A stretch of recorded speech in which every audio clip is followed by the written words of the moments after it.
Hello again, everybody. Dwayne here from DRFX Forex Trading. Taking a look at the trade that was made today. This took place on the pound Canadian dollar on the 4-hour chart, in which I took advantage of the movement within the boundaries of resistance and support of this range setup that we see here. Entry took place just below the resistance boundary with a target set for 160 pips, just above the support boundary. As you can see here, this was the original trade setup, with an entry taking place just below the resistance boundary at 249 with a stop loss of 120 pips placed just above the resistance boundary. However, at the end of the established holding period that I use for these types of trades, I had to exit at 102 pips instead of the original target of 160 pips. This is something that is often necessary whenever our trade has not yet hit its target within the established holding period. So this was the case in this example, and the trade was exited for a strong gain of 102 pips. So entry took place yesterday, Monday, November 2nd, early in the trading session, and within 36 hours it was able to provide me with this 102 pip gain. So a very strong gain within a fairly short period of time.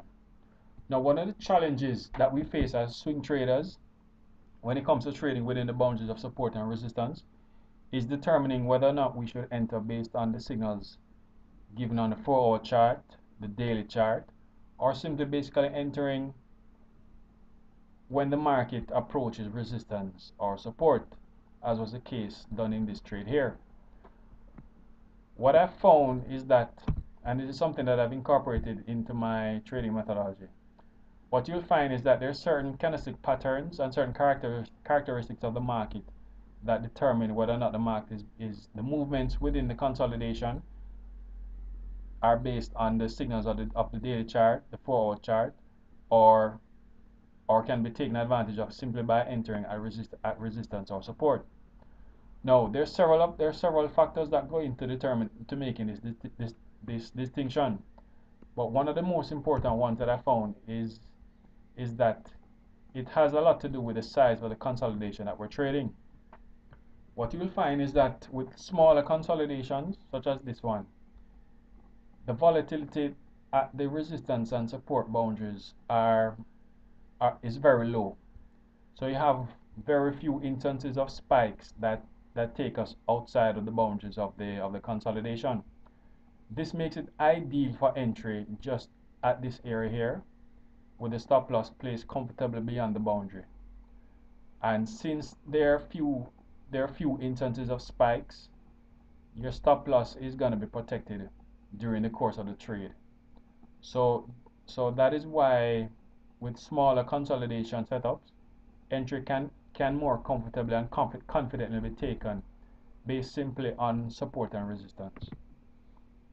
What you'll find, however, is that whenever we're trading within larger consolidations, you'll find that the volatility increases at these areas, as well as within this area here, between support and resistance. In those cases, therefore, it is more reliable to trade based on the candlestick signals on the 4-hour chart and the daily chart, given the increased volatility that takes place on those larger consolidation setups. So that is one of the factors that will determine whether or not we're trading based on resistance and support or the 4-hour or daily chart. Now, in this example, what you'll find is that if you're trading within a small consolidation such as this, another reason why it is not necessary to trade based on a 4-hour chart or the daily chart signals is simply the fact that by the time the 4-hour chart or the daily chart provides us with its signal, the market is already halfway towards the other side of the boundary. So as you can see here in this example, if I had waited until the market provided a 4-hour chart signal, we would already be very close or halfway towards the support boundary, and our profit would have been about 40 to 50 pips, or maybe even 60 pips. This would have been much smaller compared to my entry which took place at this area here, or or or if you had entered as high as this area here. So that is another reason why entry based on support and resistance is ideal when it comes to the smaller consolidation setups. Because waiting on the daily chart and the forward chart is not going to be enough, and it's only going to and will minimize the amount of profit that you can take from these types of setups. So those are the challenges that we face when it comes to trading consolidation boundaries on the daily and the 4-hour chart. And once we have identified the particular criteria that will help us to determine which of these three entry options should be used, then we can take advantage of these setups a lot more consistently, with a lot more confidence, and with a lot more profitability. So once we have made that distinction and determined which of those entry types is going to be the one that we should use, then what I did and what you will do, and what I did in this example, was to basically fill out my trade sheet with the relevant trading information, and this would have come following the use of another trade sheet that has a set of criteria that determines and confirms that I'm trading correctly based on those three alternative trading entry setups. So once I can confirm using this trade sheet that I'm trading based on the right setup, then I enter my trading information using this trade sheet with the relevant price information, and then this section here guides how long I should trade, how long I should hold out, or essentially my holding period for this particular trade. So this trading sheet is the one that is used for entry based on support and resistance when it comes to trading within consolidation. So as you can see here, the maximum holding period for this trade was 2 days. So this is why my exit had to take place at the end of today for that 102 pip.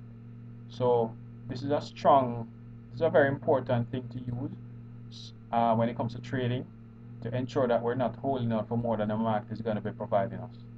Once you have determined that the particular type of trade that you're trading generally does not take 3 days, 4 days, or 5 days to reach its target, then you use that maximum. You use that 3-day or 5-day as your maximum holding period to guide you to determine how long you should hold your trade for. So this is going to help in terms of avoiding sharp pullbacks that can either reduce the amount of profit that you get from the market, or even take out your stop loss altogether. So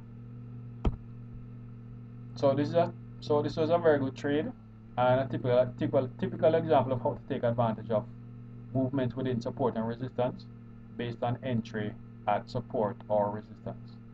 So following this, the next step is to determine whether or not we're going to continue to trade within this boundary, or whether we're going to wait until a breakout takes place, or simply identify another trade on another currency pair to trade, which might provide a larger pip opportunity.